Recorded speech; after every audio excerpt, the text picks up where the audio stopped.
नमस्कार दोस्तों, आज हम एक महत्वपूर्ण विषय पर चर्चा करेंगे। दुर्गा पूजा का रहस्य। क्यों बंगाल में नवरात्रि नहीं मनाई जाती? दोस्तों, वैसे तो उत्तर प्रदेश हो या गुजरात, महाराष्ट्र हो या मध्य प्रदेश या फिर दिल वालों की दिल्ली, हर जगह नवरात्रि की धूम मची रहती है। पर क्या आपको पता है कि भारत के एक कोने में ऐसा एक राज्य है जहां नवरात्रि नहीं दुर्गा पूजा मनाई जाती है? और क्या आप जानते हैं कि यहाँ देवी दुर्गा की मूर्ति की मिट्टी एक ऐसे स्थल से आती है जिसे अक्सर लोग अपवित्र मानते हैं? जी हाँ, सुनने में अजीब लगता है ना, पर बंगाल का ये राज है जो शायद आपको हैरान कर देगा। चलिए आज हम खोलते हैं दुर्गा पूजा के पर्दे और जानते हैं बंगाल के इस बड़े त्योहार और उनके विश्वास की महिमा की कहानी। इसलिए इस वीडियो को अंत तक जरूर देखें। दोस्तों, खासकर पश्चिम बंगाल की राजधानी कोलकाता में पूरे साल में दुर्गा पूजा का समय ही एकमात्र ऐसा समय होता है जब शायद ही कोई व्यक्ति हो जो खुद को घर में कैद रखता हो। यूं तो ये त्योहार 10 दिनों से भी लंबा चलता है, लेकिन परंपरागत रूप से कोलकाता में दुर्गा पूजा सिर्फ 5 दिनों की होती है और ये त्योहार पंचमी से लेकर विजयादशमी तक ही मनाया जाता है।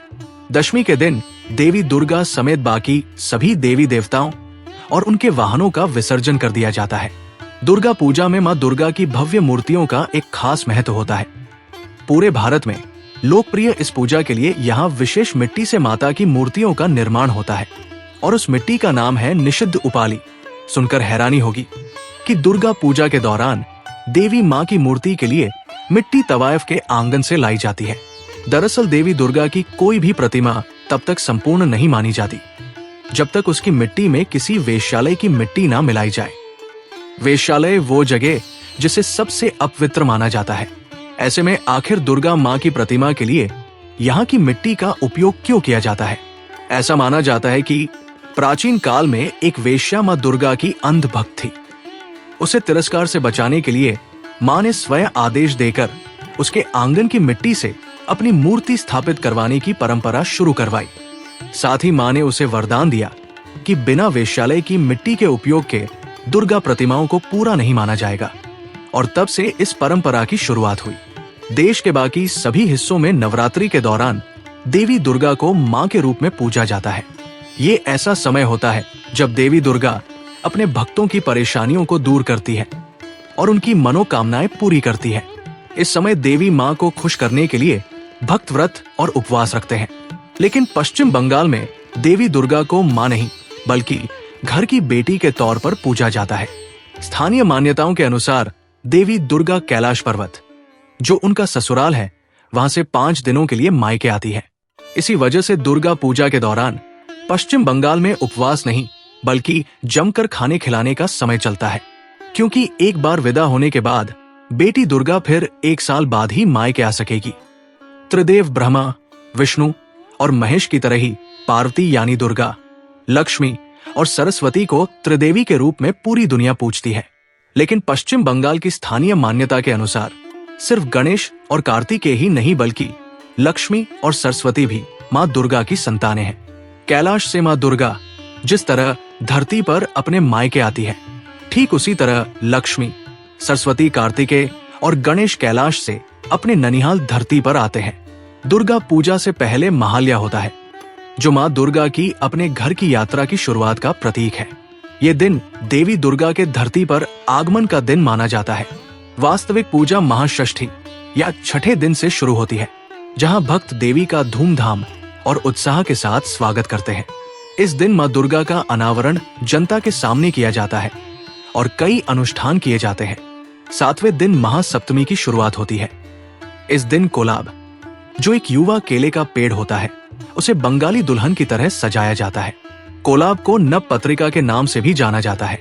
नव का मतलब होता है 9 और पत्रिका का मतलब पौधा। इसमें 9 पौधे होते हैं जो माँ दुर्गा के 9 रूपों का प्रतीकात्मक प्रतिनिधित्व करते हैं। पुजारी अनुष्ठान करने से पहले बरगद के पेड़ के तने पर 8 पौधों का एक गुच्छा बांधते हैं। 9 अलग अलग पत्ते एक साथ मिलकर कोलाब बनाते हैं, जिसे अक्सर माँ दुर्गा का पौधा रूप माना जाता है। इस दिन भोर से ठीक पहले अनुष्ठान के एक भाग के रूप में कोलाब को पानी में डुबोया जाता है। औपचारिक स्नान के बाद कोलाब को बनारसी साड़ी और ओढ़नी यानी दुपट्टे में लपेटकर दुल्हन की तरह सजाया जाता है। कोलाब को फिर गणेश जी के दाहिनी ओर रखा जाता है और मां दुर्गा के रूप में पूजा की जाती है। कोलाबाव की इस स्थिति को भगवान गणेश से जोड़ा जा सकता है क्योंकि उन्हें 18 औषधियों के सृजनकर्ता माना जाता है, इसलिए उनका एक नाम अष्टादश औषधि सृष्टि भी है। शायद इसी वजह से कुछ लोग कोलाब को गणेश जी की पत्नी भी मानते हैं। महाअष्टमी पूजा का 8वां दिन है और इसे वह दिन माना जाता है जब देवी ने महिषासुर को हराया था। अंजलि के रूप में प्रार्थना की जाती है, जबकि विभिन्न इलाकों में भोज का आयोजन किया जाता है। इस दिन खिचड़ी और अन्य व्यंजन बनाए जाते हैं। 9वें दिन को महानवमी कहा जाता है। जैसे ही संधि पूजा समाप्त होती है, महानवमी शुरू हो जाती है। समापन अनुष्ठान के रूप में महाआरती की जाती है। इस दिन महाआरती में भाग लेने के लिए लोगों की लंबी कतारें लग जाती है। दशावाड़ा का अंतिम दिन होता है। इस दिन दुर्गा और अन्य देवताओं को गंगा नदी में विसर्जित किया जाता है। विसर्जन से पहले विवाहित महिलाएं सिंदूर खेला में भाग लेती है, जहां वे एक दूसरे के चेहरे पर सिंदूर लगाती है। लोग पूजा की भावना का जश्न मनाने के लिए सड़क पर नाचते और जयकारे लगाते हैं। विसर्जन के बाद एक विशिष्ट रिवाज का पालन किया जाता है, जहां लोग अपने रिश्तेदारों के घर विजयदशमी की शुभकामनाएं देने जाते हैं। मान्यता के अनुसार हर उस पंडाल में या स्थल पर जहां दुर्गा पूजा होती है, वहां शरद पूर्णिमा के दिन लक्ष्मी पूजा, जिसे कोजागिरी लक्ष्मी पूजा कहा जाता है, उसका आयोजन किया जाता। इसलिए कहा जाता है कि दशमी के बाद देवी दुर्गा जब अपने बच्चों के साथ कैलाश वापस लौटती है, तब उनके साथ कार्तिकेय, गणेश और देवी सरस्वती भी होती है। देवी लक्ष्मी कोजागिरी लक्ष्मी पूजा के बाद कैलाश वापस लौटती है और इस तरह बंगाल में दुर्गा पूजा संपन्न होती है। बहुत कम लोग जानते हैं कि पश्चिम बंगाल में नवरात्रि की जगह दुर्गा पूजा क्यों मनाई जाती है। तो दोस्तों, क्या आपको पता था कि दुर्गा पूजा सिर्फ एक पूजा नहीं, बल्कि एक ऐसी परंपरा है जो प्राचीन युग से जुड़ी है और बंगाल में मां दुर्गा को सिर्फ देवी नहीं, घर की बेटी के रूप में माना जाता है। आशा है कि इस जानकारी से आपको दुर्गा पूजा और नवरात्रि के बीच के अंतर को समझने में मदद मिली होगी। धन्यवाद।